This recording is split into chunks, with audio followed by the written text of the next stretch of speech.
Pois as primeiras mencións a castelos aparecen no século X. No século X e no século XI comezan a aparecer na documentación diversas referencias a fortificacións, a castelos, pero son uns castelos que, digamos, non teñen a relevancia política que van ter no século XII, cando sí vemos con completa claridade pois unha rede de castelos estendidos polo reino e que xa van ser pois pezas clave no exercicio do poder político, no control do territorio e todo iso. Digamos que nun primeiro momento aparecen algunhas mencións a castelos,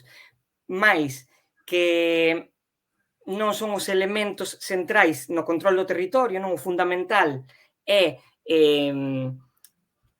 o control da terra dos diferentes distritos e ás veces no século IX e X aparecen os castelos, bueno, pois como un edificio, como un instrumento militar, pero xa a partir do século XII,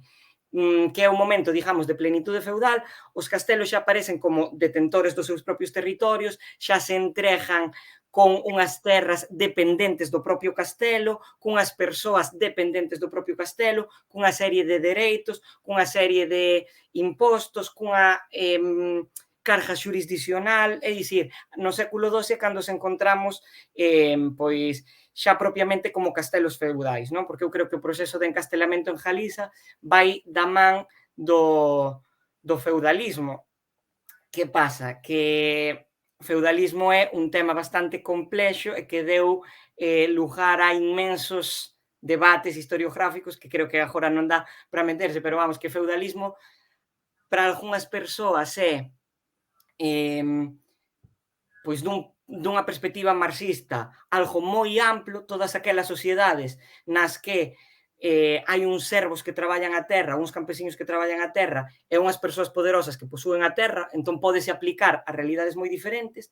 E no outro extremo hai unha interpretación máis cultural e moi restringida que nos fala dos pactos de vasalaxe, dos xuramentos de fidelidade, dunha nobreza concretamente pois no reino dos francos, bla, bla, bla. Entón, meterse aí no que é exactamente feudalismo pode ser moitas cousas en función do que ti usas, non? Pero bueno, para o caso de Galiza, eu creo que o que podería o concepto de feudalismo que nos interesa aplicar a nós é o de un momento no que o poder que para nós, en teoría, debería ser exercido por unhas institucións públicas está completamente privatizado e todo o sistema funciona en base a relacións privadas. Sí? O goberno non se fai partindo dunhas institucións xerais para todos, senón que as diferentes relacións de vasalaxe ou de fidelidade entre diferentes familias, institucións a nivel privadas son as que se encargan do exercicio do poder público, do cobro de impostos, da xustiza e pois de todos os elementos de goberno. Non? Entón, é nese contexto no que o poder público está en mans de familias nobres ou de institucións religiosas que en base a relacións privadas se reparten o control do territorio das persoas, pois que os castelos se converten nunha ferramenta clave que lles permite pois aos poderosos facer efectivo ese dominio do territorio. Non sei se me liei moito, pero bueno, creo que esa No, era a miña... está ben para ir introducíndose neso, pero hai algo que a min me chamou a atención e é que ti falabas nos traballos que a aparición dos castelos en Galiza foi tardía en comparación con outros lugares a Península Ibérica e mesmo a Europa, non? Por que? Por que sucede isto? Por que sucedeu, mellor dito? Ben, eu creo que en Europa cada territorio, como é lóxico, ten os seus propios procesos internos até que se chega nunha altura que, pois, volvo a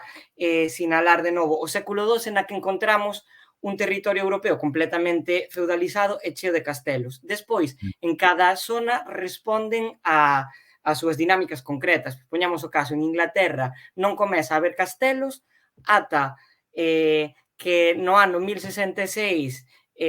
Guillermo o Conquistador se fai co control da illa e comeza a construílos por todo o país para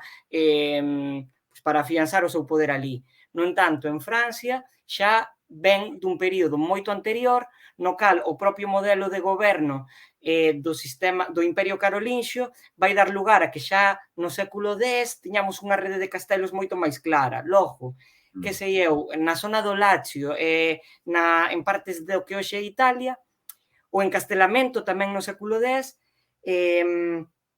pois implica que os castelos son o núcleo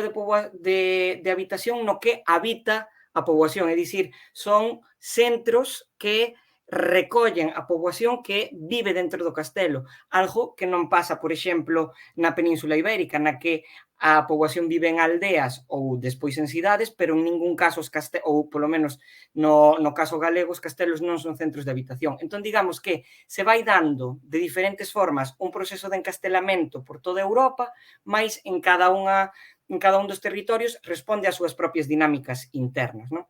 E agora, para non escaquearme da pregunta, por que en Galiza en concreto? Pois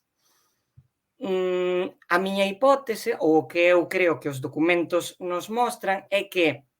noutros territorios da Península Ibérica temos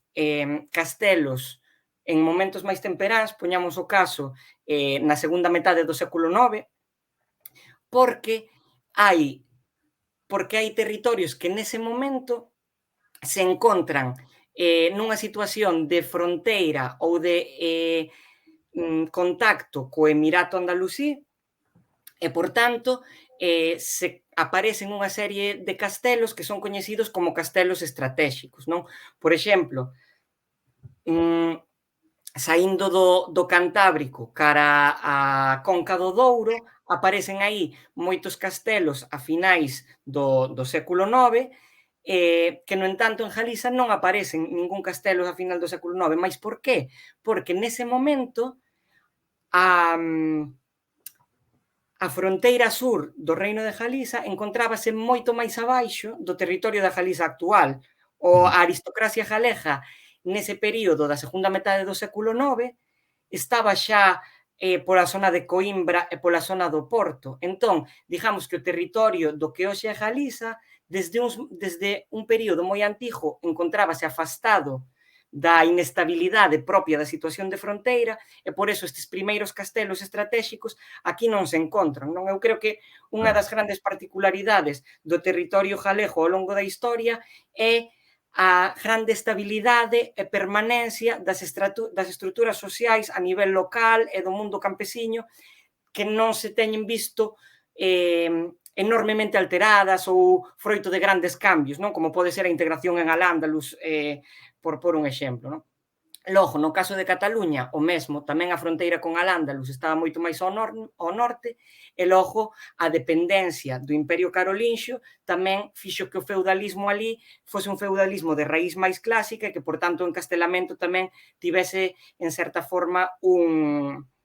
pois máis paralelismos co caso franco. Entón, no caso galego, eu creo que os castelos son máis tardíos porque responden máis ás necesidades de control interno e de establecemento de poderes feudais que queren exercer o maior poder posible cos campesiños e logo tamén das guerras entre sí dos propios poderes galegos entre eles, dos propios poderes feudais e tamén dos nobres co rei, ou seja, de nobres con nobres e nobres co rei. E por eso a rede é un pouco máis tardía e vai máis de man da propia feudalización interna do territorio que non o que acontece noutros territorios, como por exemplo si acontecía ao sur do Douro, no que sí que hai estes castelos máis de castelos coñecidos como castelos estratéxicos.